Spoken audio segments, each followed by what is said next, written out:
السلام علیکم دوستو، آپ لوگوں میں سے جن لوگوں نے جانی ڈیپ کی پیرٹس آف دا کیریبین دیکھی ہے، اس کے اندر انہوں نے کردار جو کہ کیا ہے خیر الدین پاشا باربروسا کا ہے، اس کردار کے بارے میں دیکھا ہوگا اور اس کردار کے بارے میں سنا بھی ہوگا، اور وہ لوگ اس کردار سے واقف بھی ہوں گے۔ یہ جو پیرٹس آف کیریبین ہے، اس کے اندر اس کردار کو بہت ہی سازشی، منفی اور تقریبی کردار کے طور پر دکھایا گیا ہے، جبکہ اگر حقیقت دیکھی جائے تو خیر الدین پاشا باربروسا جو تھے، یہ جن کو کیپٹن خیر الدین پاشا باربروسا بھی کہا جاتا ہے، یہ سلطنت عثمانیہ کے بحری امور کے زبردست کمانڈر تھے۔ اور اب سننے میں یہ بات بھی آ رہی ہے کہ اب برنس ارطغرل غازی میں جو کہ ارطغرل غازی کا کردار ادا کرنے والے جو اینجل الطان ہیں، وہ اپنی نئی سیریز میں اب اس کیپٹن خیر الدین پاشا باربروسا کا کردار ادا کریں گے۔ تو دراصل حقیقت ہے کیا؟ یہ شخص جو تھا اور یہ کردار جو ہے، اس کو بہت نیگیٹو دکھایا گیا ہے۔ اصل میں حقیقت میں یہ کردار کیا تھا اور اس طرح اس کو سازشی کردار دکھایا کیوں گیا ہے، آج کی ویڈیو میں آپ مکمل احوال جان سکتے ہیں۔ دوستو، خیر الدین باربروسا مسلم بحری تاریخ کے عظیم امیر البحر گزرے ہیں، جن کی ذات سے بہت سے کارنامے وابستہ ہیں۔ بدقسمتی سے ان کی زندگی، مارکوں اور کارناموں میں کم از کم اردو میں بہت کم مواد دستیاب ہے، لیکن ہم دوستو خیر الدین پاشا باربروسا یعنی سرخ داڑھی ایک ترک قزاق تھا۔ اندلس کی اسلامی حکومت کے خاتمے کے بعد مسلمانوں کی بہت بڑی تعداد میں شمالی افریقہ کا رخ کیا، اور عیسائی حکمرانوں کے ظلم و جبر سے بچتے بچاتے ہزارہا مسلمان ہجرت کر کے افریقی ریاستوں میں قیام پذیر ہونے لگے۔ شمالی افریقہ کے مسلمان فرمان روا اس قدر کمزور تھے کہ وہ ساحلی علاقوں کے علاوہ اپنی ریاستوں کے جنوبی حصے پر بھی اپنا تسلط برقرار نہیں رکھ سکتے تھے۔ یہی وجہ تھی کہ افریقہ کے ساحلی علاقے بحری لٹیروں کے اماجگاہ بن چکے تھے۔ ان لٹیروں میں سے بعض ان فرمان رواؤں کے اتحاد برائے نام تسلیم کرتے تھے، لیکن اکثر بطور خود بحر روم میں لوٹ مار مچاتے رہتے۔ یہ بحری لٹیرے 10-10، 20-20 بحری جہازوں کے بیڑے بنا کر اپنے جری اور بہادر اور نہایت ہی تجربہ کار سرداروں کی قیادت میں مال غنیمت کے لیے بحر روم میں پھرا کرتے تھے، اور اسپین، اٹلی، فرانس اور کبھی کبھی انگلینڈ اور آئرلینڈ کے ساحلوں پر بھی حملہ آور ہو جایا کرتے تھے۔ اندلسی اور افریقی مسلمانوں میں سے بہت سارے تاجر پیشہ مسلمان بحری جہازوں کے مالک تھے۔ اس طرح مسلمان جہاز رانوں اور بحری لٹیروں کے درمیان ایک ایسی کشمکش نے جنم لیا جو آئندہ تاریخ میں اہم واقعات پیش آنے کا سبب بنی۔ اس زمانے میں مسلمان اور عیسائی حالت جنگ تھے، اسی لیے بعد مسلمان جہاز رانوں کے بحر متوسط عیسائی فوجوں کے خلاف جہاد کی راہ اختیار کی، اور اس کی بڑی وجہ اندلس میں مسلمانوں کا قتل عام تھا۔ ادھر عثمانی خلیفہ سلطان سلیم بحری طاقت کے حصول پر اپنی خاص توجہ مرکوز کر چکا تھا، چنانچہ اس نے ساحلی جہازوں کی تعداد اور بہت سی چیزوں میں بہت کچھ اضافہ کیا۔ اس کے بعد اس کے جانشین سلطان سلیمان قانونی نے بھی اسی خصوصیت کے ساتھ خیال جاری رکھا اور بحری قوت کو بہت زیادہ ترقی دی، لیکن اس کے بحری سردار بے خوفی اور مہارت فن میں بحری قزاقوں کے ہم پلہ نہ تھے۔ یہ دیکھ کر اس نے بحری مجاہدین کو جو اپنی قابلیت اور تجربے میں دوسروں سے ممتاز تھے، سلطنت عثمانیہ کی خدمت کے لیے مدعو کر دیا اور انہیں ان کے جہازوں اور آدمیوں کے ساتھ ملا کر ترکی بیڑے پر آل و مناسب پر مقرر کیا۔ چنانچہ ان بحری مجاہدین میں سے ایک بڑا اور بحری سردار خیر الدین باربروسا تھا، جس کی جرت اور بہادری اور بے خوفی ضرب المثل تھی۔ بحری لٹیرے اور عیسائی جہاز ران اس کا نام سنتے ہی راستہ تبدیل کرنے پر مجبور ہو جایا کرتے تھے۔ خیر الدین باربروسا کا دبدبہ اہل یورپ پر چھا گیا تھا، چنانچہ دور سے ان کو کوئی سایہ بھی نظر پڑتا چیخ اٹھتے کہ خیرالدین بار بھروسہ آ گیا، اور لوگ بھاگنا شروع کر دیتے، اپنے گھروں، کھیتوں، منڈی اور بازاروں سے فرار ہو جاتے۔ اگر تیز سمندری ہواؤں کی وجہ سے کوئی جہاز ٹوٹ کا شکار ہو جاتا تو لوگ گمان کرتے کہ یہ خیرالدین بار بھروسہ نے ہی کیا ہے۔ خیرالدین بار بھروسہ نے سمندر کو بھڑکا دیا ہے، اس نے جان پذیر کر دیا ہے، اور ان کے جہاز کو اسی نے ہی غرق کیا ہے۔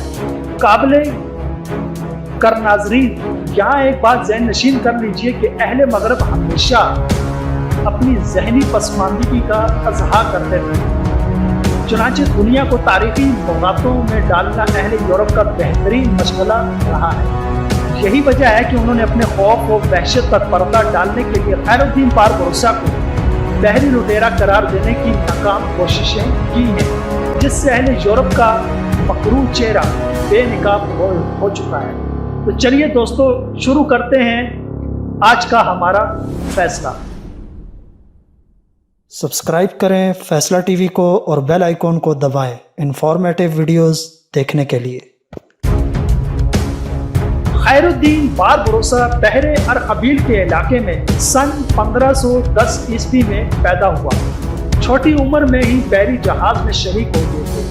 شروع میں اس کی کاروائیاں بحر ارخبیل تک محدود رہیں، لیکن پھر 16ویں صدی عیسوی میں جب صلیبی اور مسلمان فوجوں کے درمیان جنگ و جدل نے شدت اختیار کی تو خیرالدین بار بھروسہ شمالی افریقہ کی طرف متوجہ ہوا اور اپنی جنگی کارروائیوں کا رخ ان علاقوں کی طرف پھیر دیا۔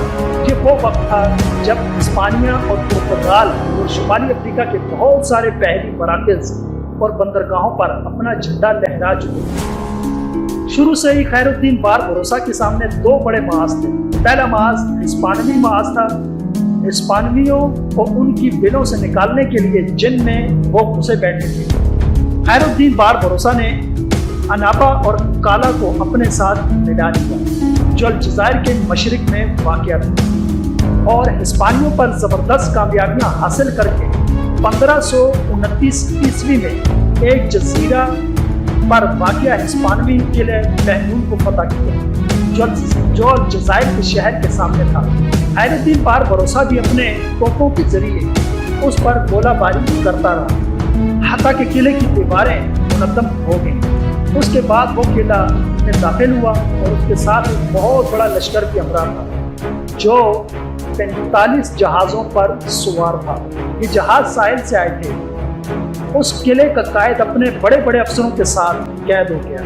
سن 1529 عیسوی کو خیرالدین بار بھروسہ کا بہنون پر قبضہ کرنا اور اس کو الجزائر کا نام دینا پہلی بنیاد شمار کیا جاتا ہے۔ اس تاریخ سے الجزائر کی بندرگاہ مغرب اوسط کا بڑا دارالحکومت بن گیا، بلکہ بعد میں پورے عثمانی شمالی افریقہ کا دارالحکومت بن گیا، اور الجزائر کی اصطلاح الجزائر کے صوبے کے لیے 18ویں صدی کے آخر تک استعمال ہوتی رہی۔ دوسرا بڑا محاذ خیرالدین بار بھروسہ کے سامنے داخلی محاذ تھا۔ مغرب اوسط جو بنی زیان اور حبشیوں اور بعد دوسرے چھوٹے قبائل کی سازشوں کا اکھاڑا بن چکا تھا، اسے متحد کرنا دوسرا بڑا محاذ تھا، جس پر خیرالدین بار بھروسہ نے جنگ کرنا، لیکن دولت عثمانیہ کے نام کی وجہ سے وہ پورا علاقے میں نفوذ کرنے میں کامیاب ہو گیا، اور چھوٹی چھوٹی عمارات عثمانی فرمانروائی کے زیر نگین ہو گئی۔